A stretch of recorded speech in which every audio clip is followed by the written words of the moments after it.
నమస్తే, welcome to Telugu రాజ్యం. ఈరోజు మనతో ఉన్నారు సీనియర్ అనలిస్ట్ భరద్వాజ్ గారు. సార్ నమస్తే. నమస్తే.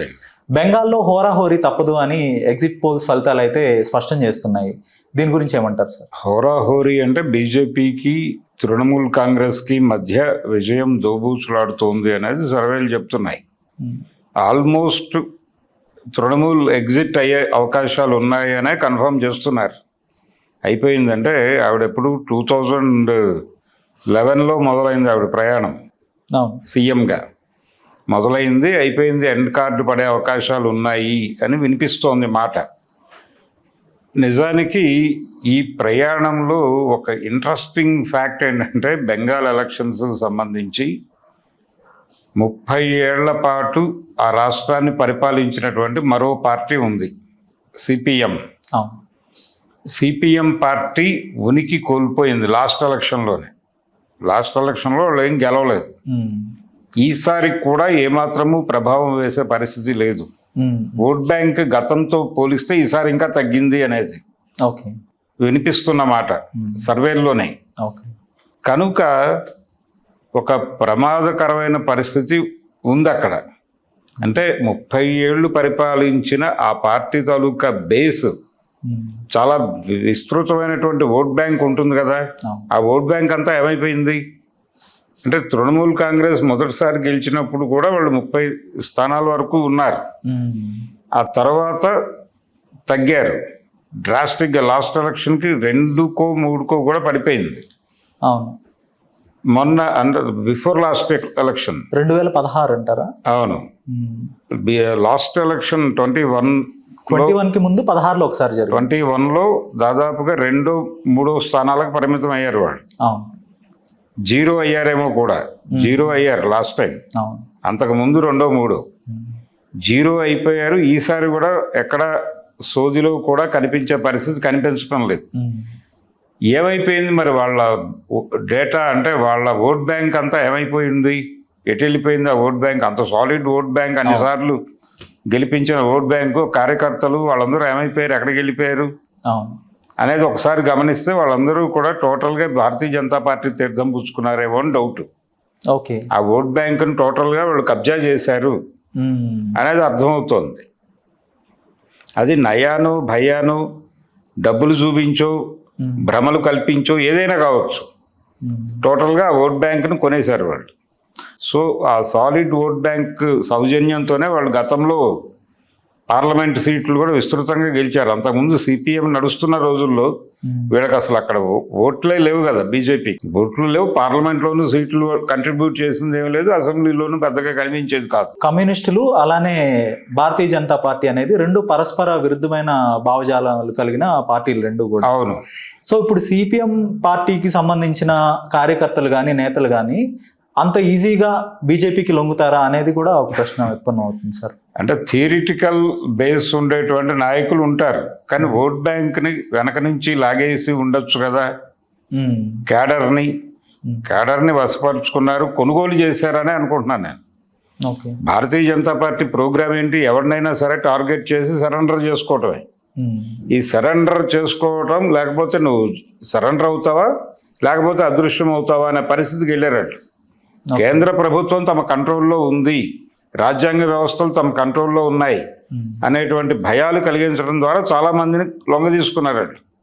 ఈ ప్రయాణంలో పర్టికులర్గా వెస్ట్ బెంగాల్కి సంబంధించి వాళ్ళు ఓట్ బ్యాంక్ని టోటల్ కలుషితం చేశారు. కలుషితం చేసి సిపిఎం ఓట్ బ్యాంక్ని 0కి తీసుకెళ్ళిపోయారు. ఇది దురదృష్టకరమైన పరిస్థితి బెంగాల్ ఎలక్షన్కి సంబంధించి. ఈసారి కూడా ఒక్కటి కూడా గెలిచే పరిస్థితిలో కనిపించడం లేదు. సర్వేల్లో కూడా ఎక్కడా వినిపించలేదు ఆ పార్టీ కనీసంగా. నెక్స్ట్ కాంగ్రెస్ పేరు వినిపిస్తోంది, బీజేపీ పేరు వినిపిస్తోంది, కానీ పర్టికులర్గా సిపిఎం 30 సంవత్సరాలు పరిపాలించిన పార్టీ గురించి కనీసంగా సోది లేకపోతే ఎలాగా? ఎందుకు వచ్చిందంటారు సార్ కమ్యూనిస్టులకి ఈ పరిస్థితి బెంగాల్లో? అంటే ఆ రోజున టాటా నానో కార్ తాలూకా ఫ్యాక్టరీ పెట్టినటువంటి ప్రాంతంలో జరిగినటువంటి భూ ఆక్రమణకు వ్యతిరేకంగా జరిగిన ఒక ఉద్యమం. ఆ ఉద్యమం నుంచి మొదలైనటువంటి పతనం, ఆ పతనం వాళ్ళని అధికారం నుంచి దూరం పెట్టింది ఆ ఎలక్షన్లో. ఇక అక్కడి నుంచి పరంపర కొనసాగుతోంది. అక్కడి నుంచి వీళ్ళని లొంగ తీసుకోవటం అనే ప్రోగ్రాం బీజేపీ వేగంగా చేస్తోంది. దాంతో మొదటి ఎలక్షన్లో కొంచెం రెస్పెక్టబుల్ 30 ఆ ఏరియాకి వచ్చినప్పటికీ తర్వాత నెమ్మదిగా పతనం మొదలై ఇప్పటికి 0కి వచ్చింది. అంటే ప్రాంతీయ పార్టీలని ఎజెండాలో నుంచి పక్కకు తోసే ప్రోగ్రాం కూడా ఉంది బీజేపీకి. రేపు ఏ ఎలక్షన్లో ఎవరైనా ఎలిమినేట్ కావచ్చు, ఎవరినైనా ఎలిమినేట్ చేయొచ్చు బలవంతంగా కూడా వాళ్ళు. ఇలాంటి ఒక భయంకరమైన కండిషన్లో ఆ పార్టీ వ్యవహరిస్తోంది. అందుకని అక్కడ ఎవరు లేరు. ఓట్ బ్యాంక్ టోటల్గా కబ్జా అయిపోయింది. కొనుగోలు చేసి ఉండొచ్చు కూడా, సరెండర్ చేసుకుని కొనుగోలు చేసి ఉండొచ్చు లోకల్ లీడర్స్నో, లేకపోతే రాష్ట్ర స్థాయి నాయకులనో, లేకపోతే కేంద్ర స్థాయి నాయకులనో ఎవరో ఒకళ్ళని కంట్రోల్లో తీసుకుని కొనుగోలు కూడా చేసి ఉండే ఛాన్స్ ఉందనుకుంటున్నాను నేను. అది కమిట్మెంట్ ఉండొచ్చు, ఏవైనా ఉండొచ్చు, కానీ లొంగ తీసుకునేటప్పుడు వీళ్ళు అవన్నీ చూడరు. నువ్వు అక్కడ ఎంత స్ట్రాంగ్ అయితే నీ లొంగుబాటుకు అంత విలువ ఉంటుంది. అలా క్యాలిక్యులేషన్స్లో వాళ్ళు కంట్రోల్లో తీసుకున్నారు వ్యవహారాన్ని. టోటల్గా సిపిఎం ఓట్ బ్యాంక్ని వాళ్ళు కంట్రోల్లో తీసుకునే ఈ సక్సెస్ఫుల్ నమోదు చేస్తున్నారు అనేది అయితే అర్థమవుతోంది. అందుకని తృణమూల్ కాంగ్రెస్కి బీజేపీ గట్టి థ్రెట్ ఇవ్వటం అనేది మనం చూస్తున్నాం. మ్యాక్సిమం అయిపోయింది ఆవిడ స్టోరీ అనేది కదా వింటోంది. ఇప్పుడు అయిపోయింది. బీజేపీ పేరు లాంఛనంగా రేపు ప్రకటించేసి క్లోజ్ చేసేసి ఒక అద్భుతమైన కాషాయంబరదారిని అక్కడ కూర్చోబెట్టే ప్రమాదం అయితే ఉంది. భారతీయ జనతా పార్టీ కేంద్ర ప్రభుత్వం నుంచి యంత్రాంగాన్ని ఇక్కడికి పంపించుకుంది, వ్యవస్థలను వాడుకుంది అనే ఒక ఆరోపణ. డెఫినెట్గా వాళ్ళు టక్కు టమార గజకర్ణ గోకర్ణ విద్యలన్నీ ప్రదర్శిస్తున్నారండి ప్రతి ఎలక్షన్లోనూ. సర్ అనే పేరుతో ఎన్నికల చిట్టాలని సమూలంగా మార్చి తమకు అనుకూలమైన ఓట్లను పెంచుకుంటూ వ్యతిరేక ఓట్లను తీసివేస్తూ ఆ కథ నడుస్తోంది ఆల్రెడీ. దీంతో పాటు ప్యారలల్గా వాళ్ళు ఈ ఈవీఎం మేనేజ్మెంట్ లాంటి ప్రోగ్రామ్స్ కూడా పెడుతున్నారు ఏదో మేరకు. ఇలా అన్ని విద్యల్ని ప్రదర్శించి అధికారం తమ వైపు లాక్కునే ప్రయత్నంలో వాళ్ళు ఉన్నారు ఇప్పుడు కాన్షియస్గా. అందుకని ఇది పనిచేసింది అది పనిచేసింది అని చెప్పలేం. అన్నిటినీ వాడారు వాళ్ళు. అన్నిటినీ వాడి దళిత కార్డు దగ్గర నుంచి మొదలు పెడితే నక్సలైట్ కార్డు వరకు అన్ని కార్డులు వాడి అక్కడ సీన్ని తమకు అనుకూలంగా మలుచుకోగలిగావా లేదా అన్నది ఒకటే వాళ్ళ గొడవ. మిగిలిన విషయాలతో వాళ్ళకి సంబంధం లేదు. అందుకని చాలా క్రూయల్ గేమ్ అయితే నడుస్తోంది. ఓకే, 91 లక్షల ఓట్లు ఎస్ఐఆర్ ద్వారా తొలగించారనేది కూడా ప్రధానంగా వినిపిస్తున్న అంశం. అదేనండి, ఎస్ఐఆర్ ద్వారా తొలగించడం ఒకటి కాదు, తొలగించిన చోట్ల జోడింపులు కూడా ఉంటాయి. ఆ జోడింపులు చాలా ఎక్స్టెన్సివ్ అంటున్నాం మనం, చాలా గణనీయమైన స్థాయిలో ఉంటాయి. అంటే ఒకే అడ్రస్లో 200 ఓట్లు ఉన్నాయని ఆయన ప్రూవ్ చేశాడు కదా ఈ మధ్య చిట్టా బయటకు తీసుకొచ్చి రాహుల్ గాంధీ గారు. దాన్ని నమ్మాలి కదా మనం. ఆ లెవెల్ మేనేజ్మెంట్ అయితే జరుగుతోంది. అంటే ఒకటి తమకు అనుకూలమైన ఓట్లను ఉంచుకుని వ్యతిరేకులను తీసేసి ఆ ప్లేస్లో కొత్త వాళ్ళని నింపి పోలయ్యేటువంటి ప్రతి ఓటు తమ గంపలోనే పడాలి అన్నట్టుగా డిజైన్ చేసుకున్నారు. ఆ డిజైన్ని బ్రేక్ చేయాలి. ఓకే, బెంగాల్ని కల్చరల్ క్యాపిటల్ ఆఫ్ ఇండియా అని కూడా అంటారు. వాళ్ళకి రీజనల్ ఐడెంటిటీ ఎక్కువగా బెంగాలీలు భావిస్తారని కూడా అంటుంటారు. జస్ట్ లైక్ తమిళనాడు ప్రజలు ఎలా అయితే తమ భాషాపరమైన ఐడెంటిటీ ఎలా చూస్తారో, బెంగాలీలు కూడా తమ ఐడెంటిటీని అలానే కాపాడుకుంటారు. బెంగాలీలుగా తాము అదేలేండి, మోర్ సెన్సిటివ్ గా ఉంటారు.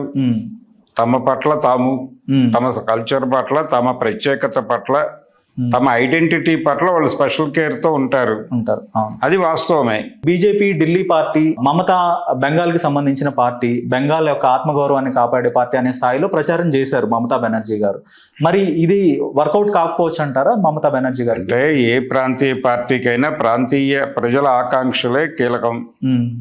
వారి ఆకాంక్షలు తీర్చడం కోసమే యుద్ధం చేయాలి. కానీ ఇలాంటి సందర్భాల్లోనే మనకి ఒక విషయం ఏం గుర్తొస్తుందంటే, ఆవిడ ఏం చెప్పినప్పటికీ, ఎలా చెప్పినప్పటికీ ఒక వ్యతిరేకత, రకరకాల అంశాల నుంచి వ్యతిరేకతలు కూడా ఉన్నాయి. పర్టికులర్గా అక్కడ మెడికో హత్య ఒకటి జరిగింది ఆ మధ్యకాలంలో. హాస్పిటల్లో, ఒక మెడికల్ ఇన్స్టిట్యూషన్కి సంబంధించిన హాస్పిటల్లో ఒక మెడికోని రేప్ చేసి చంపేసినటువంటి ఒక ఘటన చాలా సెన్సేషన్ క్రియేట్ చేసింది. ఓకే. ఇలాంటి అనేక సంఘటనలు జరిగినాయి. ఆ టైంలో ఆవిడ రియాక్షన్స్ మీద కూడా జనాల్లో వ్యతిరేకత ఉంది. ఏది మమతా బెనర్జీ రియాక్షన్స్ పట్ల.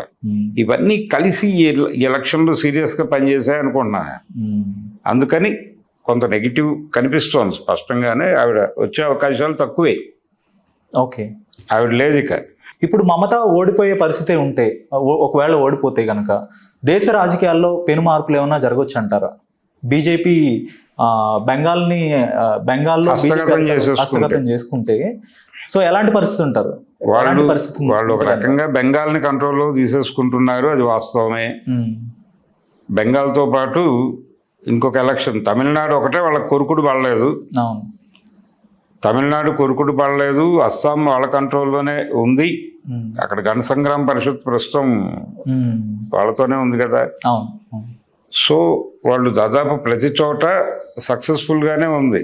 ఒక్క తమిళనాడు తప్ప. కేరళలో ప్రస్తుతానికి యూడిఎఫ్ ఉంది అక్కడ లీడ్లో.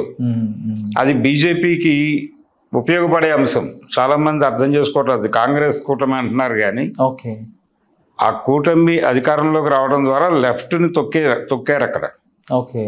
లెఫ్ట్ని తొక్కడం ద్వారా తాము ప్రభుత్వంలోకి రావడానికి మార్గం సుగమం చేసుకోవడం కోసం మీల్ పాసేజింగ్ విండో లాగా ఇప్పుడు కాంగ్రెస్ పార్టీని చూస్తున్నారు. కేరళలో బెంగాల్ తరహాలోనే కమ్యూనిస్టులు మరుగున పడిపోతే బీజేపీ రావడానికి అవకాశం ఉంటుంది అనేది ఇప్పుడు కాంగ్రెస్ వస్తుందండి. ఇప్పుడు అక్కడ ఆ కూటమి గెలవచ్చు. దీన్ని ఆధారం చేసుకుని అక్కడ వాళ్ళు ఎమర్జ్ అవుతారు బీజేపీ వాళ్ళు. ఇది కూడా ప్రమాదమే. కేరళ కూడా ప్రమాదకరమైన రిజల్టే వచ్చింది. కాబట్టి కేరళ వాళ్ళ కంట్రోల్లోకి వెళ్ళిపోయింది. కేరళ వాళ్ళ కంట్రోల్లోకి వెళ్ళిపోయింది. బెంగాల్ వాళ్ళ కంట్రోల్లోకి వెళ్ళిపోయింది. తమిళనాడు కొంచెం ఇప్పటికీ స్థిరంగా నిలబడి ఉంది. వాళ్ళని కంట్రోల్ చేయడానికి కూడా ప్రయత్నాలు జరుగుతున్నాయి. ఇలా దాదాపుగా టోటల్గా అన్ని ప్రాంతాల సన్నివేశాలని తన అదుపులో పెట్టుకునే ప్రయత్నం వాళ్ళు చాలా కాన్షియస్గా చేస్తున్నారు. దీనికి ఎదురు తిరిగి దెబ్బలాడే పరిస్థితులు ఎవరు కనపడట్లేదు. ఒక లీడర్ కోసం జాతి వెతుక్కుంటోంది ఇప్పుడు. నిజానికి ప్రతి ఒక్క పార్టీని ఏదో పద్ధతిలో బెదిరించో కేసులు పెట్టి ఏదో ఒకటి చేసి వాళ్ళ ఆర్థిక విధానాలకు అనుగుణంగా ఉండేలా చేస్తున్నారు ప్రతి చోట. ఇప్పుడు ఏపీలో కొత్త పార్టీ కోసం చూస్తున్నారు జనాలు. అక్కడ ఒక వ్యాక్యూమ్ ఉంది. ఎవరైనా ఎమర్జీ కేంద్ర ప్రభుత్వం మీద రాష్ట్ర ప్రభుత్వం మీద సీరియస్ క్రిటిసిజం పెడతాడేమో అని చూస్తున్నారు వాళ్ళు. అలా పెట్టే నాయకులకు అవకాశం ఉంది ఇప్పుడు. మరి ప్రయత్నం చేసుకుంటారని ఆశిద్దాం. ధన్యవాదాలు. Thank you.